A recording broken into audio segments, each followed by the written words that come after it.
ES Audio. Hi, I'm Rochelle Travers, and this is the Evening Standard's Tech and Science Daily. Coming up, Microsoft's £55 billion takeover of Activision Blizzard now set for UK approval. Now, let's get into it. Welcome to the New World Order. Some lucky individuals have had a preview of the upcoming Final Fantasy VII Rebirth. Final Fantasy VII Remake, they took a few risks there. In sort of deviating from the original storyline, in adding all these whole new elements in the way, narrative elements, which say, actually, this isn't going to be the game we are going to mess around with you. And I think people enjoyed that, and I think they're going to enjoy it more even with this one. That's Stuart Andrews, gaming journalist for the Evening Standard. He was one of those invited by developer Square Enix to play through 2 sections of the upcoming game ahead of its full release next year. There's this cool new thing, synergy attacks, where if you've got 2 characters in your party, you can use them to kind of combine their powers, and you sort of build up a meter, and then you can unleash this very powerful joint attack by the 2 of them.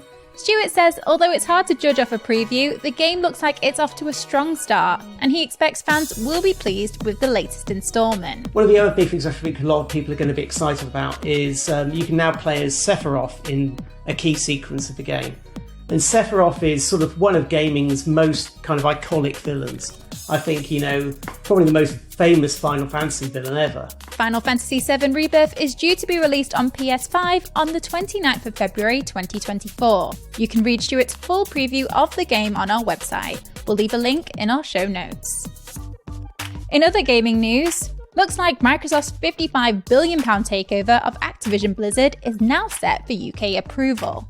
The Competition and Markets Authority has said that Microsoft's revised offer to buy the Call of Duty maker opens the door to the deal being cleared.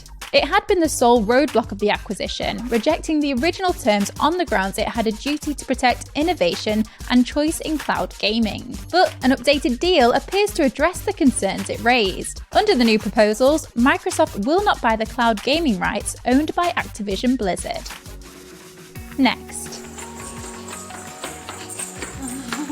That's the sound of 8-year-old Aditi running and playing in the corridors of Great Ormond Street Hospital. She has just become the first UK kidney transplant patient not to need lifelong drugs after being taken off immunosuppressants just 1 month after the surgery. Aditi is a delightful 8-year-old girl who has an underlying condition which is called Schimke's immunoosseous dysplasia, which basically affects her immune system and her kidneys as well. That's Professor Stephen Marks, children's kidney specialist at Great Ormond Street Hospital. And the reason is because she was able to receive a bone marrow transplant from her mum 6 months before receiving a kidney transplantation from her mum. Because of Aditi's underlying immune condition, it meant that she wouldn't have been able to receive a kidney transplant. Her immune deficiency had to be corrected by having her mum's bone marrow first. Because Aditi was able to engraft and accept her mum's bone marrow, that therefore meant that her body could then see her mum's kidney when it was transplanted as being part of her. The Scrabble-loving 8-year-old is now able to swim, sing, dance and play on a trampoline.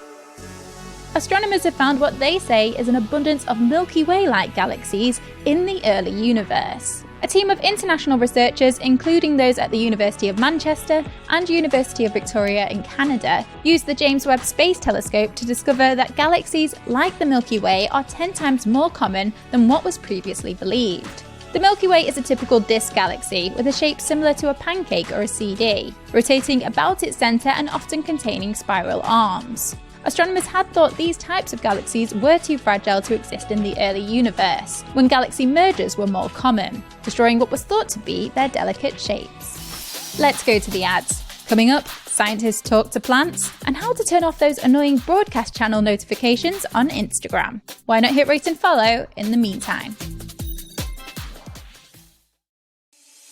Welcome back. Microsoft has unveiled a new AI assistant for Windows PC that is able to help users with any computing task. Now, it's not just an app or a chat window, it's woven throughout your entire experience. Called Copilot, the new assistant can be called upon at any point to generate text, find music to help a user focus, organise different windows on screen, or help with creative tasks around photos or video. The tech giant is already using OpenAI's ChatGPT within its Bing search engine. The company said Copilot would begin to roll out as part of a free update to Windows 11 starting on the 28th of September. Now, can we give plants advance warning of dangers by talking to them? Well, kind of, according to new research. A team of scientists at the Sainsbury Laboratory, Cambridge University have been using light-based messaging to communicate with plants. Early lab experiments with tobacco demonstrated that a plant's natural defense mechanism can be activated by using light as a stimulus. The hope is to one day be able to warn plants of things such as an impending disease outbreak so they can implement their natural defense systems. And finally, now are you being irritated by the influx of notifications on Instagram about people creating broadcast channels since the new feature launched this week? Well, we're here to save the day if so, because here's how to stop them. If you open up the Instagram app, go to your profile icon, tap the icon with 3 lines, go to settings and privacy, then notifications, then messages and calls. Then in there, you will find options to turn off notifications for all invitations to broadcast channels, as well as ways to just turn off broadcast channel messages. You are welcome. You're up to date. Come back at 4 p.m. for the Leader podcast from the Evening Standard. We'll be back on Monday at 1 p.m. Enjoy the weekend.